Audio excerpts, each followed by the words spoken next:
Have you ever wondered, why don't we ride zebras?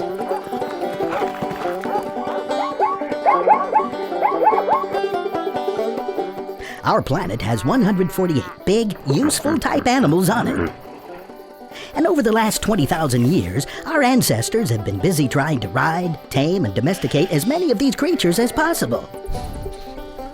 So why is it, with all these wonderful animals to choose from and thousands of years of time, only a handful had the right stuff to become man's hamburger, man's best friend, and man's trusty steed?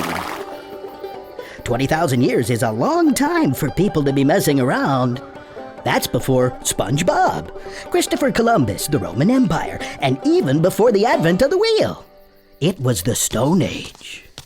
About this time, man was just beginning to tame the wolf. This is the dog's wild ancestor. Since the Stone Age was way before people discovered metal, this meant our ancestors had to catch animals the hard way, on foot and with only the simplest of tools. They could forget about four-wheel drive and steel-tip boots. Eeny, meeny, miny, mo, catch a tiger by the toe. If he hollers, let him go. Eeny, meeny, miny, mo.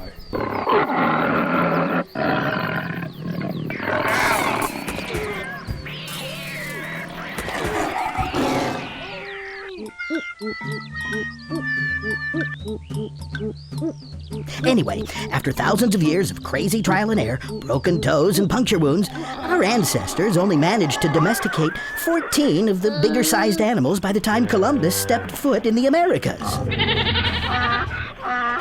Sure, our ancestors tamed lots of smaller animals along the way, but we're only focusing on the bigger ones, you know, animals with serious teeth or hooves, animals that were a bit trickier to domesticate. Of those beastly 14 animals, only the magnificent 7, the cat, goat, sheep, horse, pig, dog, and cow, had the right stuff to make it to farms and homes all over the world. So what made those original 14 animals so special? It turns out that successfully domesticated animals share particular behaviors in diet, growth rate, breeding habits, anxiety levels, social hierarchy, size, and personality. If an animal does not share every single behavioral trait, it won't make the cut. The traits of domesticity. Many are called, but few can answer. Do you have what it takes to become a domesticated animal? The right diet, low anxiety levels, a great personality. Do you work well with others? Are you the right size? Do you grow fast enough? Do you like long walks on the beach? If you have all the above, you are pre-qualified to become a successful domesticated animal. Congratulations! That doesn't sound so hard, right? So what was wrong with animals like the zebra? Why didn't he measure up? Well, it looks like diet wasn't the reason. The first step to becoming a domesticated animal is to eat everything on your plate. No picky eaters, please. Cows, horses, and sheep will eat just about any grass or grain. Even better, goats, pigs, dogs love to eat garbage. There is no way Stone Age man could have raised a finicky eater like the giant panda. Its main food source is bamboo. The same goes for the koala. It's eucalyptus or nothing. Large carnivores would not make the list either. The very most important reason, they might eat you. The second reason, they cost way too much to feed. For a 500-pound meat eater, let's say a lion, it would take 5,000 pounds of cow a year to feed it. But wait, those cows had to eat too. So for 5,000 pounds of cow, you would need to provide 50,000 pounds of grain or grass.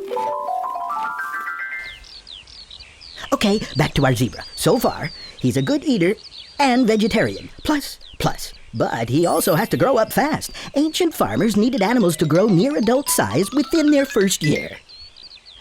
For hundreds of years, people in India have tamed elephants, but chose catching them in the wild over raising them in captivity. Elephants need a lot to eat, and it can take up to 15 years for an elephant to reach adulthood. Our ancestors didn't have that much time or food to waste. Our zebra is mature for his age. But he also needs to be lucky in love and not shy about it. When the commercial said domesticated animals needed to like long walks on the beach, that was a PG way of saying animals have to be happy to breed in captivity. Many animals have elaborate mating rituals that require either privacy or space for them to be in the mood for love. Ancient Egyptians tried unsuccessfully for generations to raise cheetahs in captivity, but female cheetahs usually won't have kittens unless a potential father can chase her for several days in a long series of foot races. Zebras never really needed that much space or privacy to reproduce in captivity. But our ancestors also needed animals to be brave and not panic easily. Herbivores had to stand united in herds when danger threatened.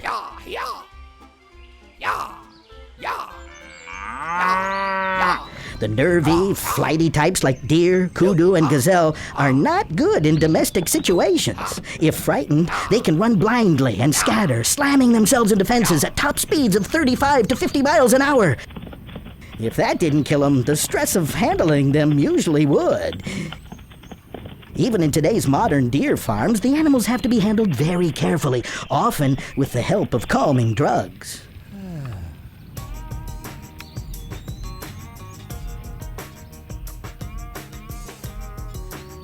Zebras are pretty macho and will stick together in herds.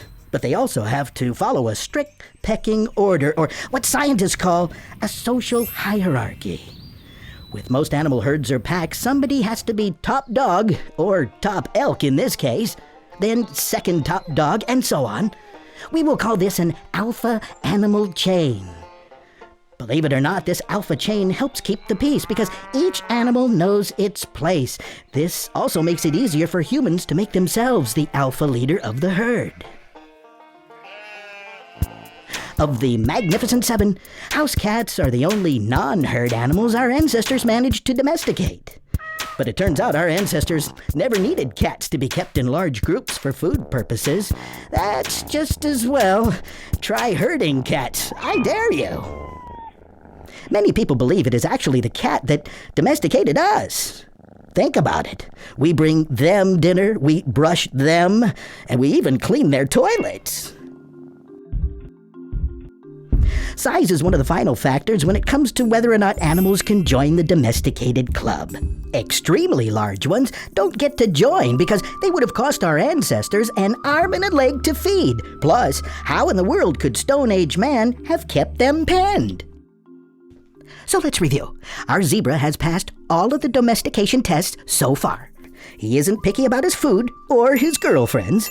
He doesn't panic within his herd. He's not too big or too carnivorous. And he's extremely mature for his age. So that's 6 of the 7 domesticity traits. Shouldn't that be enough? Think of these traits as ingredients in a birthday cake. You need all the exact ingredients for a cake to taste good, right? What would happen if your mom forgot to put the sugar in the mix? The same goes for animals. Most of the world's large animals are only missing 1 or 2 ingredients. They would be perfect pals with humans if only someone would have remembered the sugar. Many of the big carnivores are just downright mean and would rather eat you than look at you. In truth, our zebra can't eat us, but unfortunately, as zebras grow older, they usually get meaner.